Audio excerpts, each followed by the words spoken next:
Hello and welcome to the YYC Soccer Podcast. My name is Jason Kmet and my co-host is Scott Strasser. Hey, Scott. Hey, Jason. Happy Father's Day. How's it going? Good, thanks. Happy Father's Day to you as well.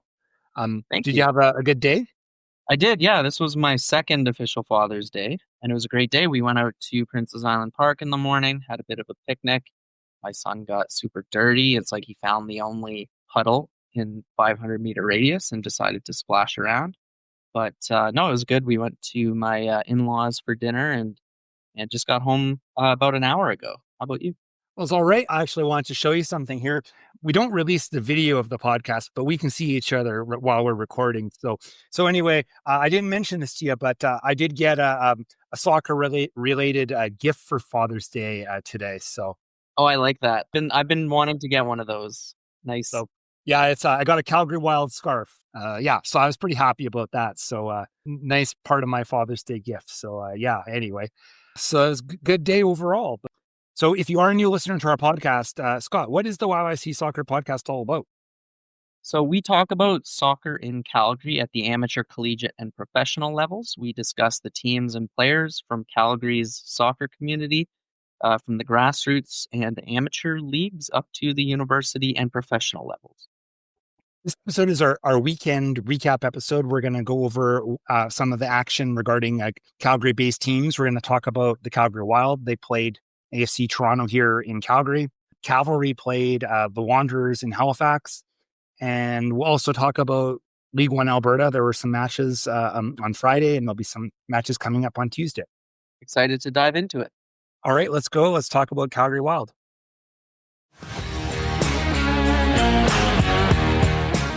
This is Lydia Bedford, and you're listening to the YYC Soccer Podcast.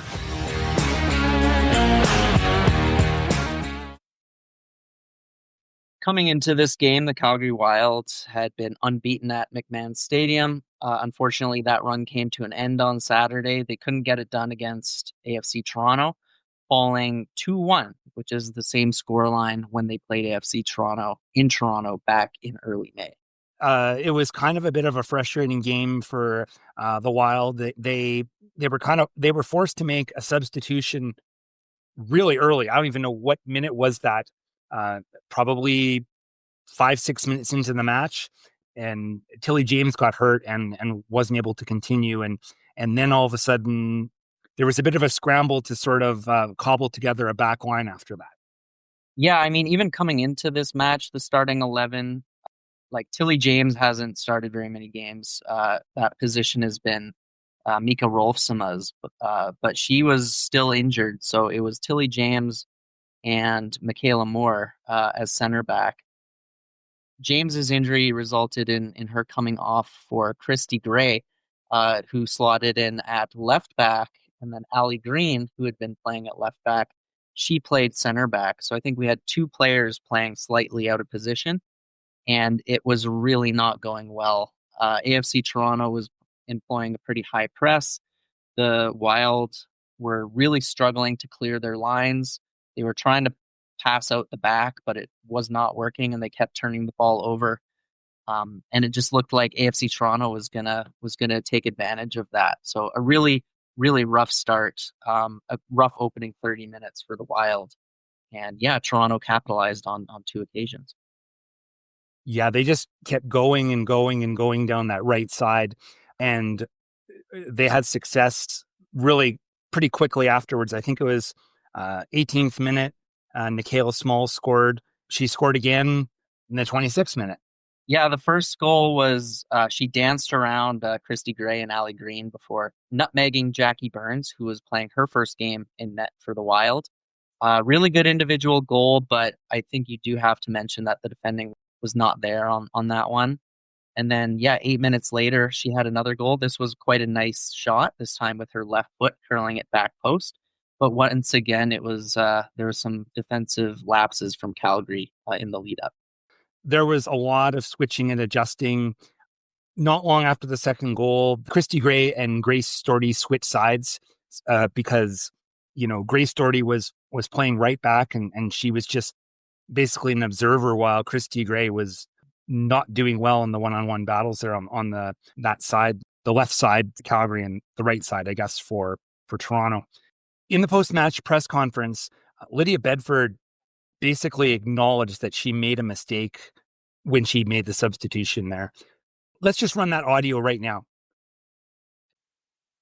I think when you face adversity really early on in the game and have to make a change within 9 minutes, it, always affects the flow of what you prepared as a group. And I think that the decision that I made in that moment and the change that we made maybe didn't help us to have the confidence required to go out and continue to work on what we'd set out to do. And I think you can see second half, remember we got Ali and Stordy back into the positions that they trained all week in and knew the roles really clearly on. The game plan just clicked and we started to dominate the game. But I think maybe, the players that we tried to fit in kind of like round pegs in square holes, we're in a bit of a sticky spot in terms of players on the bench and who's available. So that was the decision I made in that moment. And I think, to then concede 2 goals within about 10 minutes of each other makes it a really hard game for us. But, Talia is the point I made a second ago. Tal's not played for this team yet. And in the moment, as to whether you bring her on or not, 9 minutes into a game, I probably wasn't brave enough. But actually what she showed me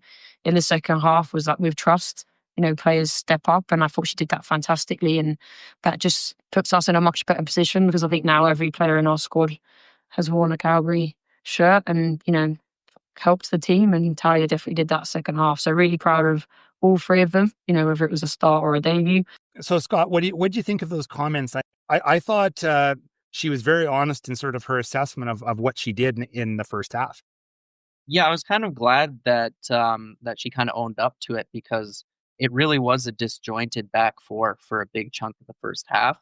And if you think about AFC Toronto's attack, it's probably one of the scariest attacks in the league, right? You've got obviously Nikayla Small, but then you also have Esther Okoronkwo and Kaylee Hunter. So you have 3 players who just, I think they smelled blood, right? Like they noticed that the Wild's back four was struggling and they stayed up high, they pressed, they knew that if they did that, they could win the ball back and boom, they're right there. So I think it was good that Calgary Wild's coaches changed that approach in the second half. And I'm glad they brought on Talia White because that is her natural position. And I thought she really looked good out there in the half she played.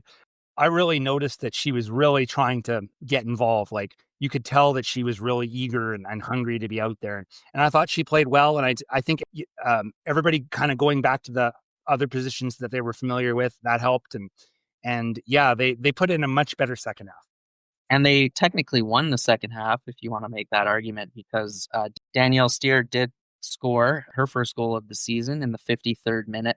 Really nice cross in from Grace Stordy and a really nice header from Danielle Steer. She was able to get her head on this and kind of steer it, pun intended, into the back post to bring the Wild within 1 goal. They weren't able to capture the equalizer and the match ended at 2-1. Yeah, a couple other things, I guess, to talk about here.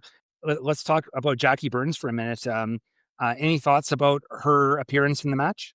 I mean, she made a couple of good saves, but overall, I think it was a tough outing, right? There was obviously, she faced a lot of, I think there was 17 shots or something from Toronto. Obviously, not all of those on target, but pretty tough way to make your debut and getting scored on twice. Obviously, no goalkeeper wants that to happen. But overall, I wouldn't say that the loss was her fault at all. Like she did what she could to try and keep her team in it. I thought the Wild played a lot better in the second half, although I think we were starting to see tired legs creep in for AFC Toronto. They just played on Wednesday and they've been on the road for a long time. It did look like they were starting to fade a bit. Now, they did what they needed to do to win, I guess, yeah, we talked about Kaylee Hunter very briefly, but she almost had a moment of glory there right before she got subbed off. Yeah, this was around the 75th minute mark, and someone, I can't remember who, from Toronto slipped the ball through, and she was on a breakaway, and she did score, but she hadn't quite timed her run because she was offside, and the referee rightfully whistled it back. You could see Kaylee's disappointment when she realized that the flag was up because, yeah, playing in front of her family and friends, obviously she would have loved to get on the score sheet at McMahon Stadium. Didn't quite happen, and yeah, just a minute after that, she was subbed off. But you're right about the tired legs. This was Toronto's 3rd game in And in Calgary's case, they hadn't played in 8 days. So they definitely had a bit of freshness, and obviously chasing the game in the last 10 or 15 minutes, they had a lot of extra pep in their step. So the Wild now they're tied for third place in the table with Ottawa and Vancouver, but they do have a game in hand on Vancouver. So they're mid-table right now, and I think all things considered, with the amount of injuries and people missing right now, obviously they dropped points. They lost on the weekend, but I don't think there's a specific concern at this point in time. I did want to mention a couple things that I thought were interesting that were mentioned in the press conference. That Stephanie Bukovic, she took off her goalkeeper jersey in the second half and was wearing a regular kit. And they apparently were quite close to subbing her in at one point in the match, but they never did. Head coach Lydia Bedford mentioned that she's in conversation with new players, like players to come in July. So she didn't say too much, of course, but if anyone's wondering, that they are looking for players and they're talking to players right now. Interesting. Okay. Yeah, looking at the standings, I mean, it's still clogged in the middle, right? There's 3 teams on 11 points right now. We've seen Toronto and Montreal pull away from the pack. Vancouver slipped up, I guess. Was it Halifax that beat them? Halifax got their first win of the season, but they're still trailing the rest of the league by some distance. But yeah, Calgary's next game is against Ottawa, so a win will put them in third place and keep them in touching distance of Montreal and Toronto. This is Kanija Elva, and you're listening to the YYC Soccer Podcast. All right, Scott, this weekend, Cavalry FC, they flew to Halifax and they played the Wanderers on Saturday afternoon. They were able to get a point on that long road trip. Yeah, I mean, it keeps their unbeaten run going. And as we've talked about, it's a really hard road trip to go all the way out to the East Coast. Overall, I have to admit, I didn't watch this game in its entirety. For some reason, the stream wasn't working on Fubo, so I had to resort to watching the highlights and looking at the statistics afterward. But overall, based on those highlights, it does seem that Cavalry can kind of breathe a sigh of relief that they did escape with a point, because Halifax very well could have claimed the win in this one, from what I could tell. Yeah, I don't think anyone is going to seal this one up in the time capsule for great, beautiful performances. But they let in the early goal, and then they just kept plugging away in the second half and kept trying to create some opportunities. And then Kaniji Elva was able to put one in the back of the net in the 69th minute. Yeah, so let's talk about Halifax's goal first. This was from Thiago Coimbra, 8 minutes in. What happened, it was a long ball forward, and Marco Carducci came out to try and, I guess, clear the ball, but he really mistimed his run, because Coimbra was able to knock it past him. And yeah, even though Callum Montgomery slid to try and block it, Coimbra was able to slide it into an empty net. Really confusing goal. I don't know what Marco Carducci was coming out for, or if he was already pretty far off his line. Kind of a disappointing way to go down 1-0. And yeah, Elva equalizer in the 69th minute. There's a little bit of pinball going on. Nice shot from Sergio Camargo that hit the post. Rebound fell to Kanija Elva. His initial shot wasn't really aimed very well. I think it was saved, but then it fell right back to him. And on the second attempt, he was able to kind of bundle it over the line. And yeah, after that, I mean, I think Warshevsky had a good chance or two, but in the 90th and 92nd minute, I think it was Halifax that really came quite close to scoring a winner. Yeah, I haven't heard any of the post-game comments at this point, but I have a feeling that this is going to be kind of similar to that York matchup a few weeks back here in Calgary, where they got the win in that match, they got the result, even though it was kind of ugly. And I think that all things being equal, as well as Halifax has been playing, they've had pretty good form this year.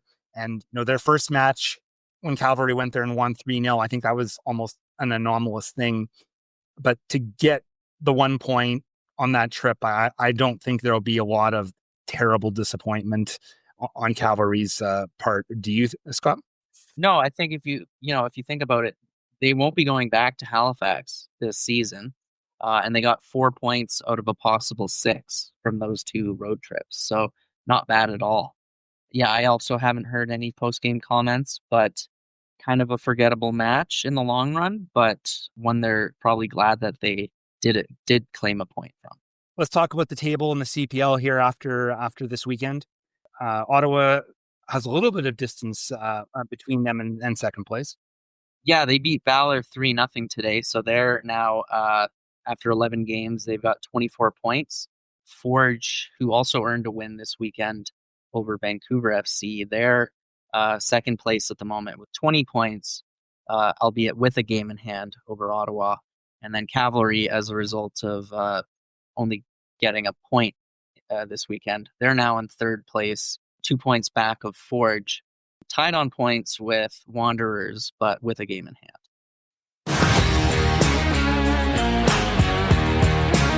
Hi, this is Aislinn Phillips, and this is the YYC Soccer Podcast. So as we talk about League One Alberta, let's start with the game that you and I thought would be the most exciting this weekend, that being the top of the table clash in the women's division between Blizzard and St. Albert Impact. And we saw Blizzard come away with a very big 2-1 win to finally inflict some damage on a St. Albert team that had come into this game with a perfect record.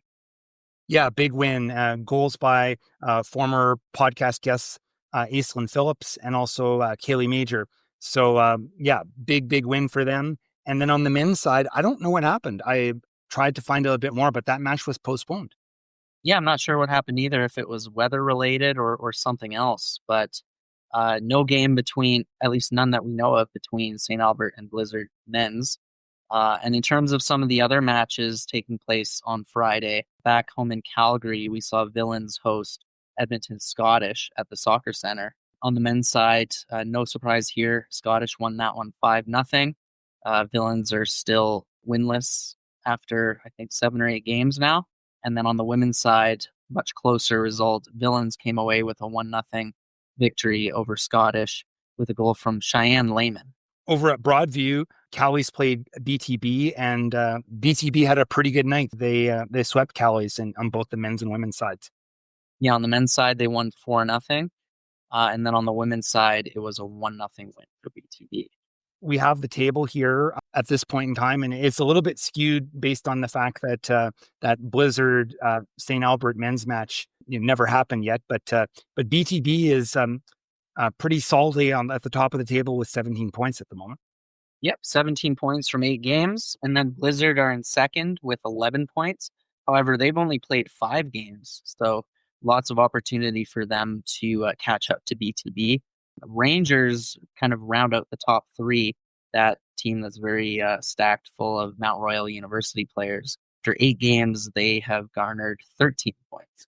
There's a bit of a disparity in the number of games played there, but yeah, interesting at the top there. And yeah, BTB has kind of really asserted themselves up to this point. So, and on the women's side, yeah, Blizzard stays on top.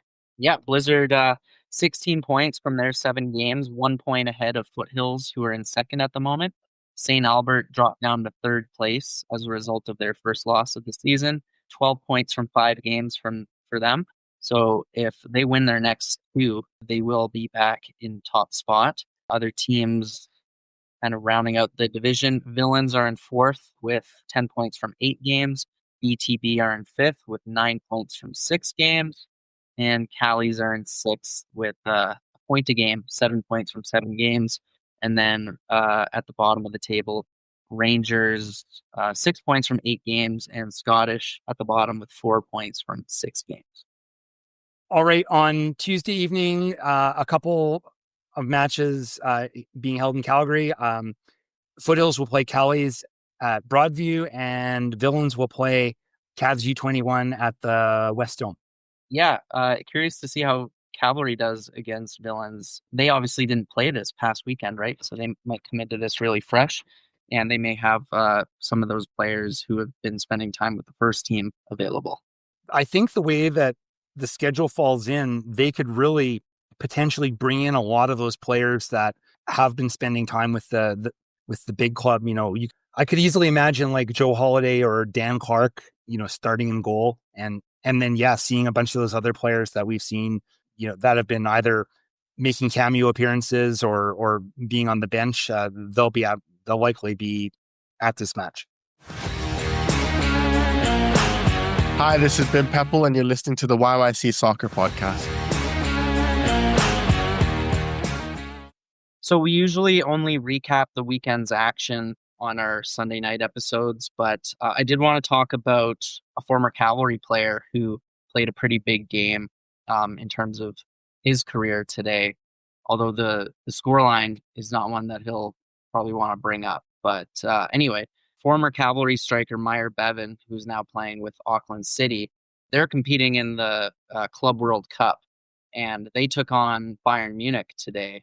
And not a very close game at all. Bayern Munich won this one 10-0. Bevan he started for Auckland as the lone striker in a 5-4-1 formation. So I doubt he really got the ball very much, but Bayern Munich was fielding like a pretty much full strength starting 11. They had Harry Kane, Manuel Neuer, Thomas Müller. So, I think he has a cool story to tell his kids one day that, he got to play against the likes of those guys, but obviously a tough result for Auckland. In their pool, they're going to have a couple other big name matches. I seem to remember reading that they're going to play Boca Juniors at some point. Yeah. And somebody else. I can't remember what the other team was. Benfica, so the biggest club from Portugal. That's actually their next game on Friday. And then Boca Juniors, they play on Tuesday, June 24th. So I can't imagine Auckland will be getting any wins or even any draws, depending on how Benfica and Boca Juniors, depending on which players they brought, because it is technically their off season. But pretty cool experience for Myer Bevan nonetheless to play against the likes of these clubs. Thank you for listening to the YYC Soccer Podcast. You can have this podcast downloaded to your device as soon as it becomes available by subscribing on Apple Podcasts, Spotify, or any other podcast sharing platform. Check out our website at yycsoccer.com, where you can look through our episode archive and find other options to listen, including our YouTube channel. We also have links to buy my book, which is called Here Come the Cavalry, chronicling the history of professional soccer in Calgary. You can leave a question or comment in the Contact Us section of our website. You can also interact with us on social media through Twitter, Instagram, and Blue Sky, where our username is @YYCSoccer403. Thanks for listening.